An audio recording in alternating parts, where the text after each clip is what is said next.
सो हे हाय aspirants. तो जिस चीज़ का हम सभी को बेसब्री से इंतज़ार था वो चीज़ हो चुकी है, यानी एसएससी सीएचएसएल 2024 की नोटिफिकेशन आ गई है।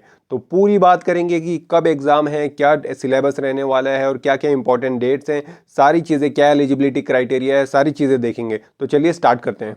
तो देखिए एसएससी सीएचएसएल का 2024 का नोटिफिकेशन अभी आ गया है। तो सीएचएसएल क्या है पहले तो वो बता दूं मैं आपको कि जो 12th बेस पे एग्जाम होती है उसको हम सीएचएसएल एग्जाम कहते हैं। Combined higher secondary level examination होता है ये, यानी जो 12वीं पास कर चुके हैं वो सभी लोग इस एग्जाम को दे सकते हैं। आइए आगे देखते हैं। तो एलिजिबिलिटी क्या हो गई इसकी?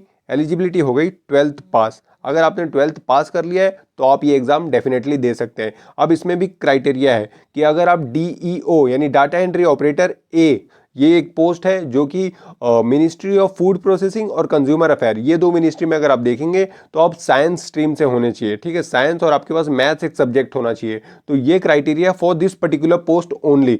अदर देन दिस जो बाकी पोस्ट है एलडीसी और डीईओए की भी और भी मिनिस्ट्री में पोस्ट है, तो वहाँ पर ये क्राइटेरिया नहीं है। वहाँ पर आप जनरल कोई भी स्ट्रीम से अगर 12th है आपकी तो आप एग्ज़ाम दे सकते हैं। ठीक है, तो ये हो गई एलिजिबिलिटी की बात। अब बात करेंगे कि वैकेंसी, कितनी वैकेंसी आई है इस बार, तो ये सबसे इंपॉर्टेंट एस्पेक्ट है।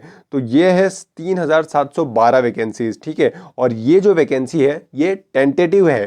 टेंटेटिव मतलब क्या कि अभी जो एसएससी है, जो मिनिस्ट्री है, वो देखेगी, अगर उसको और रिक्वायरमेंट रहेगी तो वो यहीं पर अपनी नंबर्स बढ़ा देंगे। ठीक है, यानी ये इंक्रीज भी हो सकते हैं, इसी को हम टेंटेटिव कहते हैं। ठीक है, अब देखते हैं कि सैलरी क्या रहने वाली है। अगर आप सीएचएसएल एग्जाम पास करके गवर्नमेंट ऑफ इंडिया में जॉब के लिए आप ज्वाइन करोगे तो आपको कितनी सैलरी मिलने वाली है। तो देखिए यहाँ पर दो अलग अलग लेवल्स हैं। ठीक है, लेवल 4 लेवल 5 आ गया डीईओ का ए वाला, जो मैंने आपको बताया कि मिनिस्ट्री ऑफ फूड प्रोसेसिंग और कंज्यूमर अफेयर में होने वाला है। तो उसकी सबसे ज़्यादा सैलरी होने वाली, उसको मिलने वाले 45 से 50 तक हज़ार तक उसकी सैलरी बन जाएगी। ठीक है, यानी 45 से 50 हज़ार 12th पास करने के बाद आपको इतनी जल्दी इतनी हाई पेइंग जॉब कहाँ मिलेगी, आप बताइए। तो ये बहुत ही अच्छी अपॉर्चुनिटी है, आप अपनी जी जान लगा दीजिए ताकि आपकी एक सीट पक्की हो जाए। ठीक है, और बाकी जो दूसरी पोस्ट है एलडीसी की पोस्ट, उसमें आपको मिलने वाले हैं 35 से 40 हज़ार। ये भी कुछ कम नहीं है, ये भी काफ़ी अच्छा अमाउंट है। और सबसे ज़रूरी बात, ये जॉब अगर आप एक बार ले लेते हैं तो इसमें आपके पास भरपूर टाइम रहेगा ताकि आप आने वाले दूसरे जॉब्स के लिए आप हायर स्टडीज़ कर सको और वो एग्ज़ाम निकाल के आप हायर लेवल पे भी जा सकते हैं। ठीक है, तो ये हो गई सैलरी की बात, काफ़ी अच्छी सैलरी मिलने वाली इसमें। ठीक है, अब इंपॉर्टेंट डेट्स देख लेते हैं कि क्या क्या इंपॉर्टेंट डेट्स है सीएचएसएल की। तो देखिए फॉर्म स्टार्ट हो गए 8 अप्रैल से और लास्ट डेट है 7 मई। लेकिन आपको लास्ट डेट का वेट नहीं करना है, जल्द से जल्द फॉर्म भर लीजिए, क्योंकि लास्ट में वेबसाइट पे बहुत ज़्यादा लोड आ जाता है और फिर फॉर्म भर नहीं पाते बहुत सारे एस्पेरेंट्स। ठीक है, तो आप जल्द से जल्द भर लीजिएगा और नज़दीकी सेंटर ले लीजिए। ठीक है, एग्ज़ाम डेट कब है? तो टेंटेटिवली जून से जुलाई दिखा रहा है, लेकिन कैलेंडर में बताया गया है कि 1 से 12 जुलाई के बीच में एग्ज़ाम हो सकता है सीएचएसएल का। ठीक है, तो उस हिसाब से आप रेडी रहिए। अब बात करते हैं एज लिमिट कि एज लिमिट क्या है, आखिर कौन से लोग, किस एज ग्रुप के लोग इस एग्ज़ाम को भर सकते हैं। तो आपकी एज 18 से कम नहीं होनी चाहिए और 27 से ज़्यादा नहीं होनी चाहिए। ठीक है, कब तक? 1 अगस्त 2024 की डेडलाइन दी गई है। अगर 1 अगस्त 2024 को आप 18 से कम है या 27 से ज़्यादा है, ठीक है, तो आप अप्लाई नहीं कर पाएंगे। अगर आप इसके बीच में हैं तो आप डेफिनेटली अप्लाई कर सकते हैं।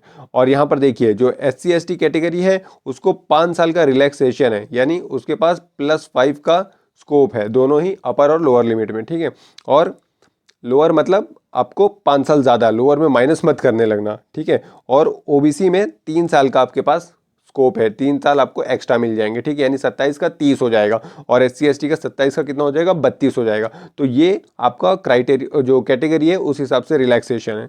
चलिए अब फीस की बात कर लेते हैं कि फॉर्म की फ़ीस कितनी है। तो देखिए फॉर्म की फ़ीस 100 रुपये रहने वाली है। जो जनरल और ओबीसी मेल कैंडिडेट है, फीमेल और SC ST को यहाँ पर कोई भी फीस पे नहीं करनी, यानी उनका फ्री है। ठीक है, 1 भी रुपया उनको फॉर्म का भी नहीं भरना है। ठीक है, अब आगे बात करते हैं कि चलिए सारी हमने डिटेल देख ली कि एग्ज़ाम कब होने वाला है, कि क्या सैलरी रहने वाली है, क्या जॉब है। ठीक है, सारी बातें हमने कर ली। अब बात करते हैं कि क्या स्कीम ऑफ एग्जामिनेशन है, कि एग्ज़ाम कैसे कैसे होता है इसमें। ठीक है, तो देखिए सीएचएसएल का जो एग्ज़ाम है वो 2 टीयर्स में होता है, टीयर 1 और टीयर 2। ठीक है, अब आगे बात करते हैं कि टीयर 1 में क्या आता है और टीयर 2 में क्या आता है। तो टीयर 1 जो एग्ज़ाम है ये ऑब्जेक्टिव टाइप एग्जामिनेशन होगा जिसमें CBT यानी कंप्यूटर बेस्ड टेस्ट होता है। कंप्यूटर में आपको ऑब्जेक्टिव्स आएंगे और 4 ऑप्शन रहेंगे, उसमें से आपको एक करेक्ट करना होगा। तो इससे 200 मार्क्स का Tier 1 होने वाला है आपको, ठीक है। तो उसमें सब्जेक्ट कौन से आने वाले हैं? इंग्लिश हो गया आपका, मैथ्स, रीजनिंग और GS GK। इंग्लिश के 25, मैथ्स के 25 और रीजनिंग के 25 और GS GK के 25, सभी के 25-25 सवाल रहेंगे Tier 1 में और 50-50 मार्क्स के रहेंगे, यानी एक सवाल आपका हो गया 2 नंबर का। तो टोटल आपका 200 नंबर का Tier 1 रहने वाला है। ये 1 घंटे का एग्जाम होगा, ठीक है। तो जो Tier 1 क्वालिफाई करेगा फिर उसको Tier 2 देने का मौका मिलेगा। अब Tier 2 में देखिए क्या रहेगा।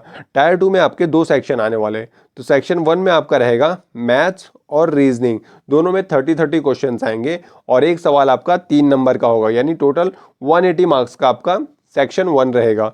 और फिर सेक्शन 2 देखिए, सेक्शन 2 में आपका रहेगा इंग्लिश और GS GK, जिसमें इंग्लिश के आप कहेंगे 40 सवाल और GS GK कहेंगे 20 सवाल। तो टोटल यहाँ भी 60 सवाल रहेंगे और एक सवाल 3 नंबर का रहेगा। तो टोटल आपके हो गए 180 नंबर, ठीक है। ये हो गया सेक्शन 2 और साथ में रहेगा एक कंप्यूटर टेस्ट भी रहता है, ठीक है। तो सेक्शन 3 भी एक रहता है कंप्यूटर का, जिसमें 15 सवाल आते हैं। तो 15 सवाल आएंगे, एक सवाल वो भी 3 नंबर का, टोटल 45। तो इस तरीके का पूरा 2.25 घंटे का ये सेक्शन चलने वाला है पूरा Tier 2 का आपका। और उसी दिन आपका कंप्यूटर बेस्ड स्किल टेस्ट भी होगा और टाइपिंग टेस्ट भी होगी, ठीक है।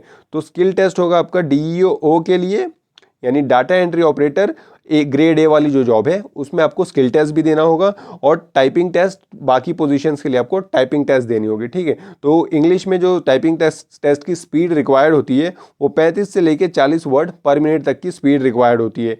तो आप उस तरीके से अपना प्रैक्टिस थोड़ा थोड़ा भी करते रहेंगे तो ईजिली ये स्पीड अटेन कर लेंगे, ठीक है। तो ये हमने सारी बातें कर ली कि किस तरीके से एग्जामिनेशन रहेगा, क्या क्या होने वाला है, सारा ही डिटेल में हमने बात कर लिया। अगर आप लोग का और भी कोई सवाल है और भी कुछ चीज़ आप जानना चाहते हैं जो मुझसे छूट गई हो और कुछ मन में डाउट है तो कमेंट बॉक्स में लिख के बताइए, मैं डेफिनेटली आपके सवालों का जवाब दूंगा।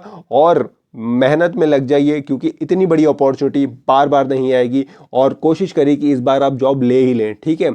और काफ़ी अच्छी जॉब है दोस्तों ये, आपको मंडे टू फ्राइडे सिर्फ जॉब करना है और फिर आप 5-6 बजे तक छुट्टी भी पा जाओगे। उसके बाद आप प्रिपरेशन करिए, आप हायर एग्जाम्स को टारगेट करिए और उसको क्रैक करिए, ठीक है। तो मिलते हैं हम अगली वीडियो में और तब तक के लिए आपको अगर कोई भी सवाल है तो कमेंट बॉक्स में लिखिए। Okay, bye bye.